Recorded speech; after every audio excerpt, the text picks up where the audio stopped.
assim: eles então retornaram a Moisés e a Arão e a toda a comunidade de Israel em Cádiz, no deserto de Parã, onde prestaram relatórios a ele e a toda a comunidade de Israel, e lhes mostraram os frutos da terra. E deram o seguinte relatório a Moisés: entramos na terra a qual você nos enviou, onde manam leite e mel. Aqui estão alguns frutos dela, mas o povo que lá vive é poderoso, e as cidades são fortificadas e muito grandes. Também vimos descendentes de Enaque, os amalequitas vivem no Neguebe, os hititas, os jebuseus e os amorreus vivem na região montanhosa. Os cananeus vivem perto do mar e junto ao Jordão. No verso 30. Então Calebe fez o povo calar-se perante Moisés e disse: subamos e tomemos posse da terra. É certo que venceremos. Mas os homens que tinham ido com ele disseram: não podemos atacar aquele povo, é mais forte do que nós. E espalharam entre os israelitas um relatório negativo acerca daquela terra. E disseram: a terra para a qual fomos em missão de reconhecimento devora os que nela vivem. Todos os que vimos são de grande estatura. Vimos também os gigantes, os descendentes de Anak, diante de quem parecíamos gafanhotos, a nós e a eles. No verso 14, capítulo 14. Naquela noite toda a comunidade começou a chorar em alta voz. Todos os israelitas queixaram-se contra Moisés e contra Arão, e toda a comunidade lhe disse: quem dera tivéssemos morrido no Egito ou no deserto, porque o Senhor está nos trazendo para esta terra só para nos deixar cair a espada. Nossas mulheres e nossos filhos serão tomados como despojo de guerra. Não seria melhor voltar para o Egito? E disseram uns aos outros: escolheremos um chefe e voltaremos para o Egito. Então Moisés e Arão prostraram-se o rosto em terra diante de toda a assembleia de israelitas. Verso 16. Josué, filho de Num, e Calebe, filho de Jefoné, dentre os que haviam observado a terra, rasgaram suas vestes e disseram a toda a comunidade de israelitas: a terra que percorremos em missão de reconhecimento é excelente. Se o Senhor se agradar de nós, Ele nos fará entrar nessa terra, onde mandam leite e mel, e dará a nós. Somente não sejam rebeldes contra o Senhor, e não tenham medo do povo da terra, porque nós os devoraremos como se fossem pão. A proteção deles se foi, mas o Senhor está conosco, não tenham medo deles. Amém. Senhor Deus, mais uma vez pedimos ao Senhor: fala aos nossos corações, fala conosco a partir da Tua palavra, que eu te peço em nome de Jesus. Amém, Pai. Amém. Pode sentar no seu lugar.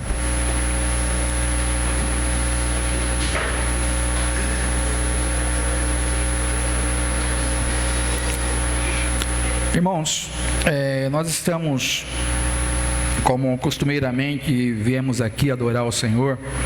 Esse culto é um culto especial, pelo menos eu sempre o tenho como um dia especial, porque eu acredito que existem alguns momentos que é importante nós consagrarmos para Deus, e estar na presença de Deus no último dia do ano e no primeiro do ano por vir é sempre um momento muito especial para a gente poder agradecer a Deus pelo ano que está se encerrando e já colocar a nossa vida diante de Deus pelo ano que se inicia. Então nós estamos aqui pela glória de Deus num dia especial. Amém? Quero louvar a Deus por cada um de vocês que estão aqui nessa noite, que puderam vir celebrar conosco. Irmãos, nós estamos diante de uma situação, e geralmente aos finais de ano isso acontece, onde as pessoas começam a repensar um pouquinho umas coisas que fizeram. É muito comum, a gente até, de vez em quando eu trago essa ministração aqui, eu sempre relembro isso, porque é muito comum que nós, em situações como essa, a gente geralmente faz uma reflexão do nosso ano, daquilo que fizemos. Eu não sei se você conseguiu alcançar todos os objetivos que vocês colocaram para esse ano que está se encerrando. E também não sei quais são os sonhos que você tem, quais são as expectativas que você tem para esse ano que está por se iniciar nos próximos minutos, nos próximos momentos. Mas eu queria refletir a partir desse texto, porque esse texto ele diz sobre uma possibilidade de uma mudança a partir da perspectiva de Israel. E a partir desse texto a gente observa como que Israel se comportou em relação a essa mudança, essas expectativas que se teriam em relação a essa mudança e quais foram as dificuldades que eles tiveram a partir da situação. Queria pensar um pouquinho, porque aqui nós estamos num dia especial também em Israel. Aqui nós estamos num momento especial em Israel, onde Israel tem a possibilidade de mudar totalmente a sua história, de mudar a sua vida, de mudar o seu modo de viver. Basta a gente pensar de que Israel, ele é resgatado por Moisés no Egito. Israel passa por um período muito difícil, porque Israel, para chegar à terra prometida, Israel atravessa o deserto, o povo de Israel atravessa o deserto. Então, quando o povo de Israel atravessa o deserto, aliás, o povo já sai do Egito com uma promessa. O povo sai do Egito com a promessa de que Deus os levaria para estar num lugar onde Deus havia preparado uma terra para eles, para que eles pudessem adorar, para que eles pudessem ter um momento de liberdade, de relação com Deus de forma mais aberta, de poder ter um momento de adoração de forma plena, até porque no Egito eles teriam dificuldade de adorar a Deus, até porque lá no Egito, alguns sacrifícios, alguns animais usados pelo sacrifício eram animais usados que eram considerados deuses no Egito. Então é a mesma coisa de você imaginar que no nosso modo de adorar a Deus, hoje nós já não se faz assim, porque quando Cristo veio já não foi mais necessário o sacrifício, tá certo? Mas se você observar, se lembrar lá do Egito, lá da época que o pessoal estava no Egito, se você fosse fazer uma comparação, é a mesma coisa a gente poder ir hoje para a região da China, por exemplo, e na China, vamos imaginar que a gente tivesse que fazer sacrifício de ratos, por exemplo. Na China, o rato é um deus para aquele pessoal. Índia, desculpa, melhor, obrigado por me corrigir. Na Índia, né, que para mim é tudo a mesma coisa, né? Tudo. O meu chefe fala assim, pelo amor de Deus, a gente não pode falar de japonês porque ele é chinês, né? E aí ele fala assim, sabe qual que é a diferença do japonês e do chinês? É que o chinês é mais bonito. Aí eu fico olhando para a cara dele e falei, tem que concordar porque é chefe, né? Bom, mas de qualquer forma, na Índia, obrigado pastor Joanildo, se você for sacrificar alguns animais lá, são considerados deuses, não podia sacrificar. O pessoal de Israel sacrificava o gado, sacrificava ovelhas e gado, e então eles não poderiam sacrificar no Egito, não poderiam adorar, justamente porque lá no Egito, alguns desses animais, como o caso do bezerro, lembra quando saíram do Egito e fizeram o bezerro de adoração, era um deus egípcio, um deus do Egito. Então quando eles saem do deserto, quando sai aqui tá tudo, ô Nilson, você praticamente matou um deus da Índia aí, né? Falar no deus da Índia apareceu né? Mas fica aqui comigo, amém? Fica aqui comigo. Mas quando o Israel sai de lá, Israel tem a perspectiva de adorar a Deus, numa terra que não tivesse essa dificuldade. Pois bem, quando então Israel sai, Israel passa um tempo no deserto. Estão aqui comigo? Amém? Amém? Passa um tempo no deserto. E aí eu queria que vocês pensassem um pouquinho nessa expectativa. Porque se nós saíssemos então do Egito, de um lugar que nós estamos sendo escravizados, o povo era escravizado no Egito, e na perspectiva de você ir para um lugar que Deus tinha te dado enquanto terra, para ali você estabelecer a sua nação, você então naturalmente vai surgindo na cabeça de Israel, que terra é essa? Que lugar é esse? E aí acontece um momento de um divisor de águas, pelo menos em relação a essa geração. E eu quero que você preste bem atenção nisso, que nós estamos aqui falando de palavra de Deus, e talvez seja uma coisa pequena que seja difícil perceber, mas que fez toda a diferença naquele contexto daquela geração. Porque aquela geração saiu do Egito com a esperança de entrar na terra prometida, amém? Com essa esperança. E a partir dessa esperança, de fato, vai se pensando algumas possibilidades que pudessem acontecer.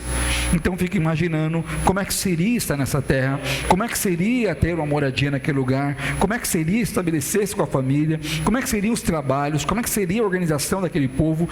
As pessoas vão imaginando como é que seria.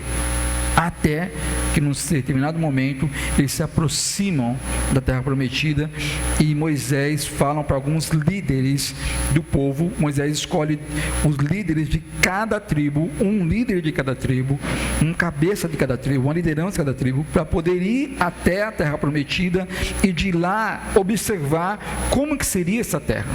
Então Moisés fala para eles: observa como é que é a terra, observa como são as pessoas, observa como eles se organizam, se são muitos, se são poucos, se a terra é fértil, se não é fértil, observa a questão dos frutos, observa tudo na terra. Moisés dá a eles essa incumbência de observar a terra.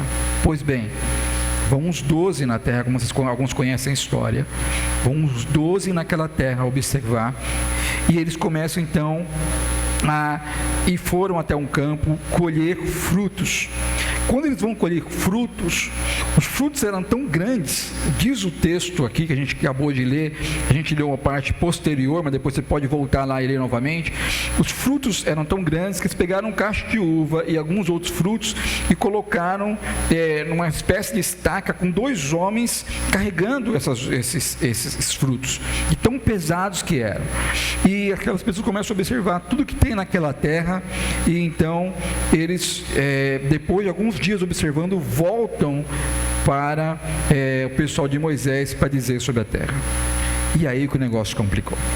Aí que a coisa vai para um caminho diferente. Porque daqueles 12 homens, os irmãos, eu sei que muitos já conhecem a história, mas eu queria só ressaltar aqui, porque alguns talvez tenham perdido alguns detalhes. Daqueles 12 homens, quando voltam para a terra onde Moisés está, eles começam a dizer a Moisés aquilo que viram. E aí a gente tem uma observação diferente. Aqui eu queria começar a dizer sobre essa diferença que temos. Porque nós temos 2 relatórios postos em relação à situação. Um dos relatórios, eles começam a dizer o seguinte: olha, a terra realmente é muito boa, a terra realmente mana leite e mel, ou seja, é uma terra frutífera, é uma terra fértil, mas... E aí eles começam a colocar dificuldade, mas a gente tem um problema. Lá, as pessoas, você tem muitos gigantes lá. As pessoas que estão lá são descendentes amalequitas, hititas, algumas pessoas que são até meio contrárias à ideia de Israel. Olha a percepção que eles têm. Nós os vimos como que fossem gafanhotos. Qual que é a ideia de gafanhotos? Quando você pega, é a mesma coisa você pensar num enxame de abelha. Imaginou você no meio de um enxame de abelha? Não dá muito certo, né? Geralmente a gente tem receio, tem medo, porque aquele monte de abelhas para nós é um grande problema. Então, se você pensasse num gafanhoto, ele está dizendo assim: a gente vê muita gente, como fosse um grande exército. É muita gente. E eles também nos veem como gafanhotos, nessa mesma proporção. Ou seja, a gente vê eles como gafanhotos e eles também percebem que nós o vemos nessa relação de poderio. E aí não tem como ir contra esse pessoal. Nesse relatório, quando esses líderes começam a dar esse relatório, o Caleb e o Josué ficam extremamente nervosos, extremamente furiosos, e eles começam então a dialogar com esse povo. Porque quando as pessoas começaram a ouvir esse relatório, começaram a ouvir isso, as pessoas então começam a entrar numa espécie de desânimo, de murmuração generalizada, ao ponto de as pessoas não quererem prosseguir até a terra prometida que Deus haveria dado para eles. E aí o Josué e o Caleb, percebendo isso, começam então a ficar furiosos, rasgam suas vestes e começam a dizer para aquele povo: vamos lutar contra eles, porque Deus vai nos dar aquela terra. Aquela terra é muito boa, e começa a dizer sobre os pontos positivos daquela terra. Mas até então esse povo já se rebelou contra Deus e já começa a falar para Moisés: nós vamos romper com essa liderança de Moisés, vamos colocar um líder sobre nós para que possamos voltar para o Egito. E aí acontece uma coisa que essa geração tem dificuldade.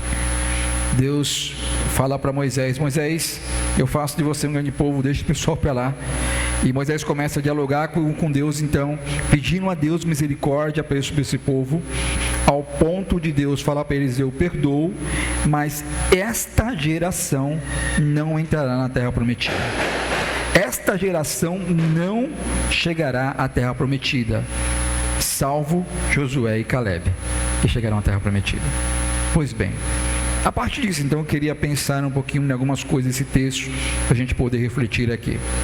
Eu tenho pouco tempo, então eu queria que vocês, irmãos, pudessem refletir comigo algumas questões.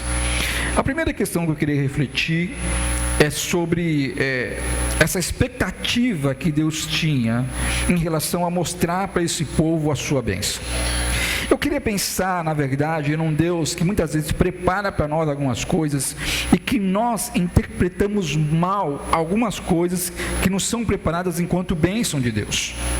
Perceba, eu fico imaginando, eu pensando Deus numa condição de pai, ou numa condição aqui dos pais que nós temos. Eu fico pensando Deus, imaginando, logicamente que Deus já saberia, estou aqui só fazendo uma conjectura aqui, trazendo Deus numa concepção mais humana, certamente que Ele é Deus, Ele já sabia que haveria acontecido, amém? Mas só para a gente entender um pouquinho dessa expectativa.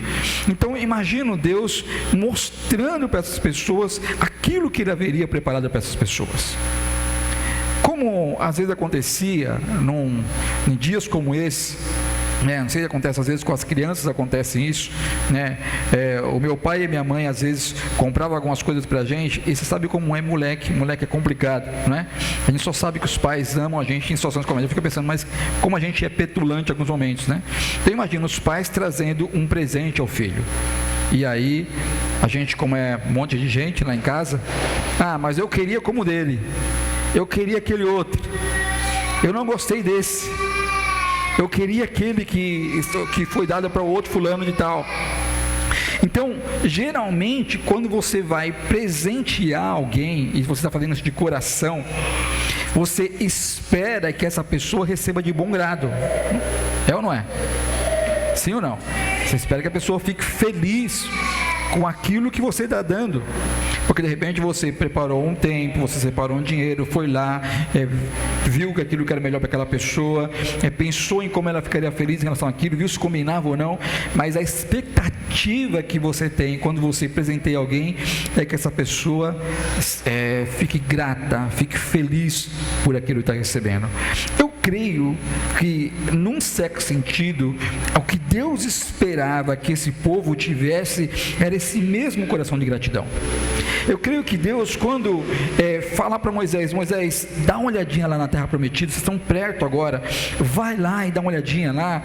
Esse povo está vivendo num deserto, esse povo viveu no Egito, vem sofrendo há muito tempo, sofrendo há anos, passou um tempo no Egito sendo escravo, tomando chibatada o tempo todo, ficou no deserto passando dificuldades. Tudo bem que foi vindo sobre ele a provisão, mas numa situação bem difícil. Seria interessante que eles pudessem conhecer a terra prometida, aquilo que eu tenho preparado para eles. E quando Deus então leva esse pessoal a ver a bênção que Deus tinha para a vida deles, esse pessoal reclama com Deus. Esse pessoal, eles são extremamente ingratos com Deus. Eles não conseguem reconhecer a bênção de Deus. E olha que coisa mais petulante que esse pessoal fala: eu prefiro voltar para o Egito, eu prefiro voltar para a escravidão, eu prefiro continuar na escravidão. E eu creio que muitas vezes nós fazemos exatamente assim com Deus. Às vezes Deus prepara para a gente algo especial para nós, Às vezes Deus prepara para você algo que vai fazer bem para você. E às vezes você não entende os planos de Deus, não entende aquilo que Deus tem para você, e você, ao invés de agradecer por aquilo que Deus está te dando, você resolve murmurar com aquilo que Deus está te dando, que serviria para a bênção na sua vida. Então, uma das coisas que me chama a atenção é esse coração não grato. Esse coração não grato. A gente tem uma facilidade para orar a Deus diante das nossas dificuldades, não é? Basta os nossos calos começarem a apertar, a gente começa a clamar a Deus. Mas como é difícil gente que é grato a Deus por aquilo que Deus faz. Como é difícil as pessoas perceberem aquilo que Deus fez. Talvez você tenha muitas coisas nesse ano para poder agradecer a Deus por aquilo que Deus fez na sua vida. Mas eu quero dizer que é importante que isso seja um exercício de adoração a Deus, um exercício de gratidão. Cada coisa que Deus te der, levanta a mão aos céus e agradeça. Cada coisa que Deus te der, coloque seu joelho no chão e agradeça a Deus. Cada vitória, cada passo que você tiver, seja grato a Deus. Mas muitas pessoas, além de não ser grato, ainda murmuram diante daquilo que Deus nos deu para ser bênção. Há outro ponto que me chama a atenção, é justamente aquilo que ressalva os olhos de alguns. Interessante que nesses dois relatórios, nós vemos exatamente as pessoas no mesmo lugar, mas os dois vendo coisas totalmente diferentes. Imagina o pessoal indo lá, o Josué e o Caleb e alguns outros indo. Então talvez imagine o Josué e Caleb falando, puxa, né, passando na terra, e aí vê aquele lugar maravilhoso, fala, eu vou fazer um campo de futebol aqui, né? Vou jogar o pessoal lá, né, casado quando solteiro depois, é isso? E aí começa a falar, não, aqui eu vou fazer, vai ser ótimo para colocar o meu pasto aqui, vai ser ótimo. Aliás, vou colocar meu pasto aqui, vou colocar um drone, vou sentar aqui, deixar lá, ficar só controlando só de drone, né? Josué e Caleb trocando ideia ali. Enquanto isso, tem alguns passando no mesmo lugar e olhando os soldados. Nossa, esse cara é grande, hein? Olha o braço dele. Olha a arma que ele luta. Olha o pessoal treinando luta. Esses caras são monstros. Olha as armas que eles têm. Enquanto alguns estão olhando as armas, o exército que essas pessoas têm, as cidades são difíceis de invadir, tudo fortificada, ou seja, é difícil de entrar. Se a gente entrar pela porta, é mais difícil guerrear entrando pela porta, porque não dá para você entrar, são uma espécie de fortaleza. Então, esse pessoal começa a observar essas coisas. Enquanto Josué e Caleb, eu imagino que eles estão pensando o seguinte, quando a gente entrar aqui, eu vou transformar esse castelo aqui, essa cidade fortificada, num lugar onde a gente possa fazer reuniões da liderança. A gente pode fazer aquele outro lugar ali, e Josué e Caleb vê o mesmo lugar a partir de uma outra perspectiva. Estão me entendendo? Amém?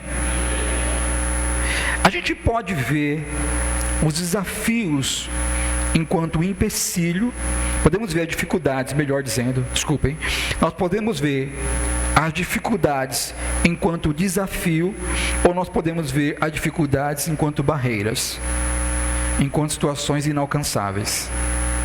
O que diferencia o modo de ver é a fé que se move dentro de você. O que diferencia o modo de ver é o Deus que move no seu coração, é a presença de Deus no seu coração, que diferencia o modo de ver as situações. Então eu posso olhar uma situação e ver nela um impedimento, eu não tenho condição de romper isso. Eu posso olhar e ter uma outra pessoa olhando para a mesma situação e ver nela uma possibilidade de superação, uma possibilidade de transformação, uma possibilidade de mudança. O que vai diferenciar é a promessa que Deus tem no seu coração, é a certeza da promessa de Deus no seu coração e a confiança que você tem em Deus. Amém? A confiança que você tem em Deus. Isso muda, é por isso que há dois relatórios totalmente diferentes. Porque enquanto um estava observando e enaltecendo colocando em maior evidência, melhor dizendo, as dificuldades que existiam, os outros estavam olhando os frutos que a terra eram boa, Os outros estavam olhando as possibilidades que tinham da cidade já construída. Os outros estavam olhando as outras possibilidades que tinham do campo ser fértil.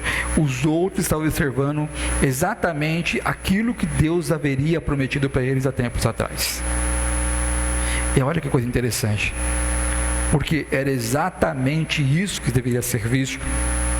Porque quando Deus promete a essas pessoas, Deus promete para eles: eu vou te lançar, eu vou te levar a uma terra que manda leite e mel, a terra que é frutífera, a terra onde você vai poder ter os seus passos, vai poder fazer adoração. Então, quando essa pessoa tem essa perspectiva na sua cabeça, quando ela entende que é isso que Deus está trazendo para ela, quando ela está de frente dessa realidade, ela enxerga a bênção de Deus sobre a vida dela. Mas se a pessoa não tem isso na memória, se a pessoa não tem as promessas de Deus na sua memória, tudo que ela enxerga são as dificuldades e não as promessas de Deus.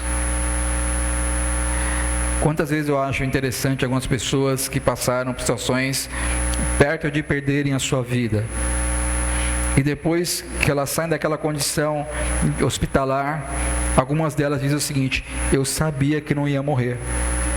E aí você pergunta: mas por que você sabia? Ela dizia: porque Deus ainda não completou aquilo que Ele falou que faria na minha vida. Deus ainda não completou as suas promessas sobre a minha vida. Enquanto Deus não completar as suas promessas da minha vida, meus olhos não se fecharão. Essa é a diferença. Essa é a diferença. Gente que chega num lugar de enfermidade e fala: eu não tenho como transpor isso. E gente que chega num lugar de enfermidade e fala: eu sei que vou transpor porque Deus ainda não terminou aquilo que faria comigo. Eu sei que Deus ainda não cumpriu todas as suas promessas sobre mim e ainda irá cumprir as suas promessas sobre mim. Como que você observa a sua vida? Como que você observa os obstáculos que vêm sobre você? Você identifica os obstáculos como empecilho ou como desafio? É como algo que você possa exercer a sua fé e você transpor, ou é algo que você pode decretar sua derrota? Decretar a sua limitação. O que é maravilhoso, que Deus, quando faz algumas coisas, Deus não conta. Embora Ele coloque você como protagonista da sua história, mas Deus não vai garantir as bênçãos dele na sua força. O que vai garantir as bênçãos de Deus é a força do Todo-Poderoso, é aquilo que Ele pode fazer sobre a sua vida, e não aquilo que você possa fazer. Quando esse povo começa a reclamar com Moisés, olha que coisa, como eu estava dizendo agora há pouco, que eles não conseguem perceber a promessa de Deus. E às vezes a gente fala: mas Deus foi tão severo. Sim, Ele foi severo. Meu irmão, para você que conhece a palavra de Deus, para você que conhece a Bíblia, para você que conhece Deus, a gente não pode ter essa coisa de não me toque. O nosso Deus é um Deus sério. O nosso Deus é um Deus de palavra. Mas Ele é um Deus sério. Com Deus não se brinca. Aquele povo, diante dessa situação, vejam que eles começaram a reclamar com Moisés, e como fazendo-se Deus mentiroso. Olha que afronta contra Deus. Porque qual que foi a promessa de Deus lá no Egito? Eu vou tirar vocês daqui e vou te levar a uma terra onde mana leite e mel, para que vocês possam ter condição de adoração. Essa foi a promessa de Deus. Quando esse povo entra em contato com a terra que Deus haveria preparado para eles, esse povo começa a dizer o seguinte: você trouxe aqui para a gente morrer aqui?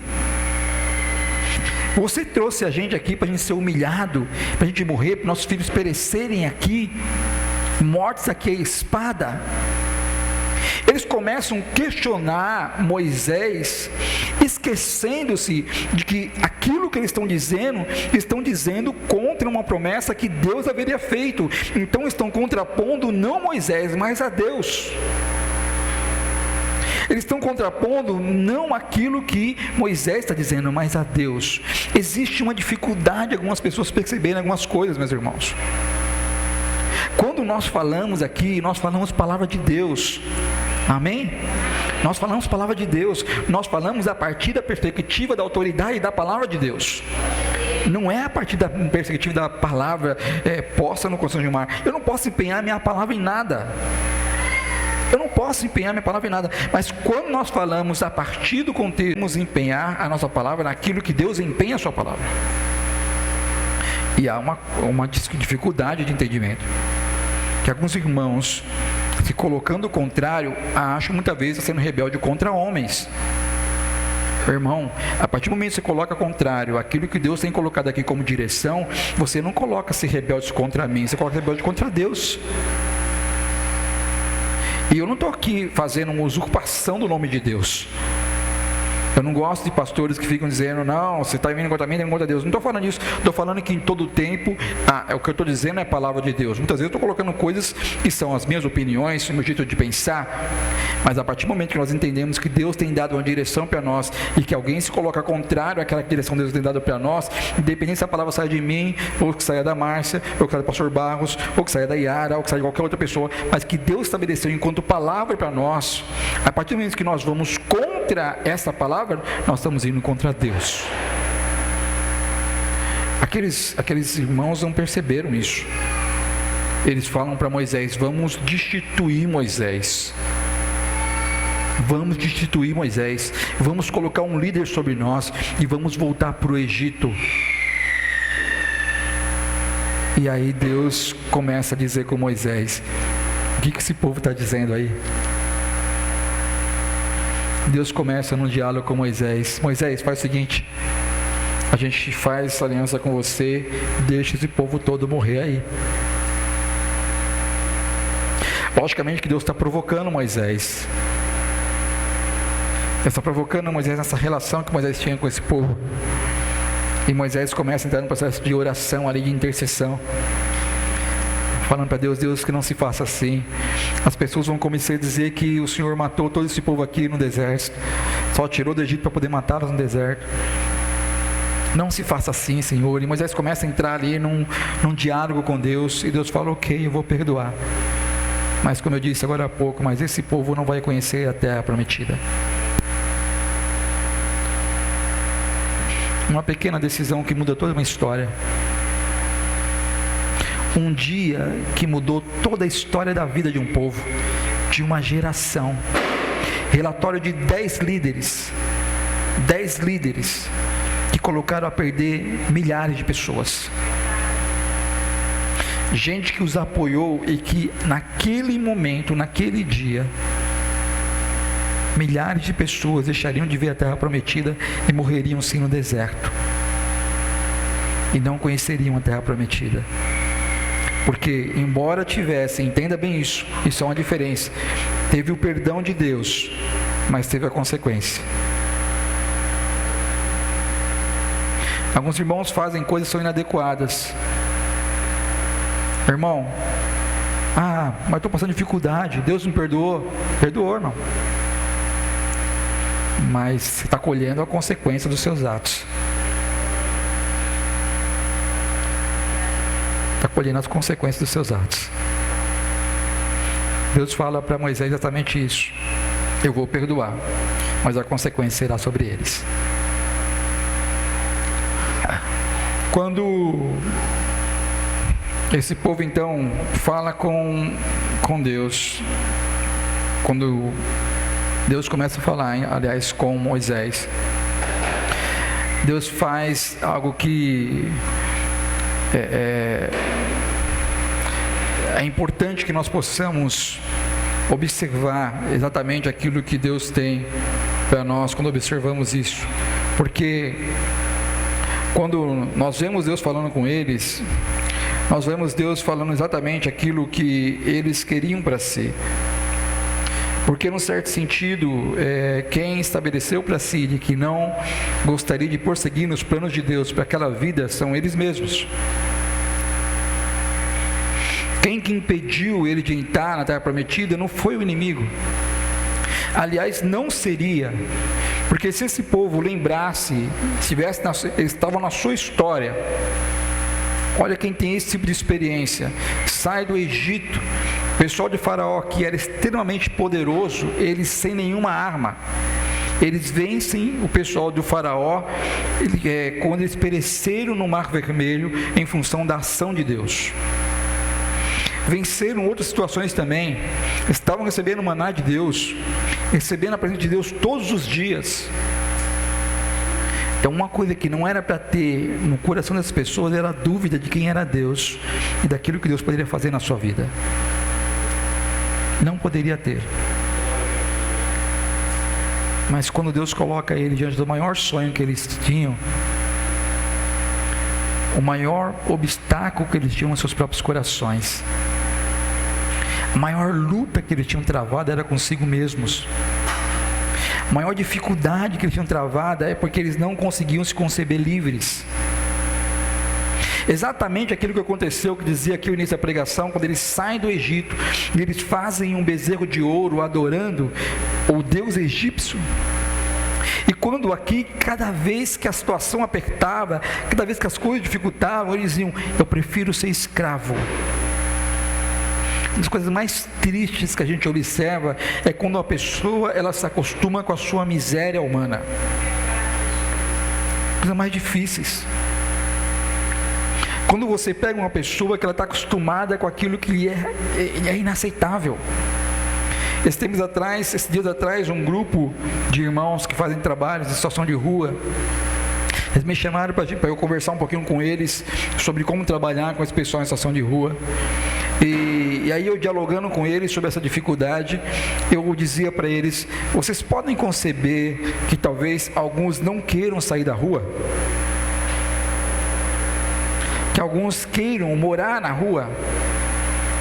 Eles diziam: mas isso é impossível. Diziam para mim: é impossível que uma pessoa, passando o sofrimento que passa, queira ficar naquela condição. E eu dizia para eles: não é impossível. Tem muita gente hoje, nós temos hoje milhares de pessoas em situação de rua, e uma grande parte das pessoas, não estou falando todo, mas muitos deles não querem sair daquela condição, porque se acostumaram com aquele lugar. Seria como aquele bandido que a gente, se não estou enganado, é o bandido da luz vermelha, eu não sei, não lembro da história, de que as pessoas dão liberdade para ele, ele volta para a cadeia novamente, porque ele não sabe viver fora da cadeia. O problema de quem está enraizado no pecado, quem tem uma mente pecaminosa e que gosta de pecar, que sente prazer em pecar e ficar na condição de pecado, é que ele começa a se acostumar com as bolotas dos porcos, que ele começa a se acostumar com aquele lugar de podridão. E quando Deus chama ele numa condição diferente, muitas vezes ele sente vontade de estar no Egito, estar na condição de pecaminosa. Tem gente que vem da igreja, mas fica olhando para o pessoal do mundo e fica: nossa, como eu gostaria de estar no mundo.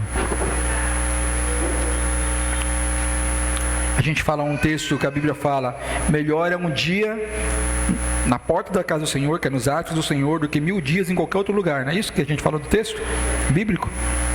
Mas tem gente que vem para a igreja no Réveillon, de passagem de ano, e fala: puxa, como seria legal se eu estivesse lá na Paulista. Como seria legal se eu estivesse lá na praia, no meio dos fogos. Porque está aqui, mas a sua cabeça está nas coisas do mundo. Está aqui na presença do eterno Deus, o lugar mais maravilhoso de estar, mas o seu coração está no mundo. O seu coração está no modo do mundo estabelecer a sua alegria.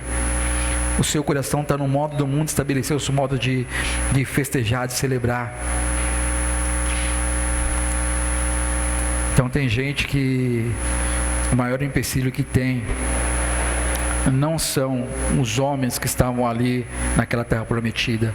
O maior empecilho que aquele povo tinha era a falta de fé que eles possuíam.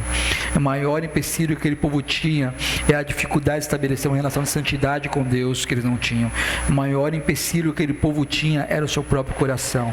Eu quero que você entenda isso. Talvez você fique pensando, não, mas o diabo vai se levantar, mas alguém vai falar, alguém falou alguma coisa contra mim, fica preocupado. Não, a maior dificuldade que você tem é contra si mesmo. A única pessoa que pode te atrapalhar de receber as bênçãos de Deus é você mesmo. Porque se você estiver diante de Deus, ninguém pode impedir aquilo que Deus tem preparado para você. Ninguém pode impedir. Pode se levantar macumbeiro, pode se levantar feiticeiro, pode se levantar o diabo, pode se levantar Satanás, pode se levantar quem for. Se Deus tiver algo para você, e se você tiver com o coração diante de Deus, ninguém vai impedir aquilo que Deus tem para você. Ninguém vai impedir. Mas é importante a gente poder pensar nesse dia de transição. Qual que é a expectativa que esse pessoal tinha? A expectativa que eles tinham foi frustrada, porque eles não conseguiam olhar para aquilo que Deus tinha colocado para eles, mas só conseguiam olhar para a dificuldade do seu coração. Eu queria fechar falando sobre isso. Eu não sei quais expectativas que você tem para esse ano de 2020. Mas uma coisa eu sei, que Deus tem expectativas para você. Que Deus tem uma bênção para você, tem algo preparado para você nesse 2020. A nossa oração aqui, nesta noite, é: Senhor, que eu possa permanecer meu coração totalmente liberto. Liberto do Egito, liberto de tudo. Para que quando o Senhor me mostrar que tem para mim, eu não murmure, eu não volte atrás, mas que eu me posicione, mesmo que seja para lutar, mas eu vou lutar porque é o Senhor que vai lutar por mim, é o Senhor quem vai me dar. Então, tudo aquilo que Deus tem preparado para você nesse ano 2020, que você possa abraçar com todo o seu coração e a glorificar a Deus, porque Deus é contigo. Amém? Amém? Nós vamos nesse momento. Gostaria que você pudesse ficar de pé no seu lugar. Nós sempre fazemos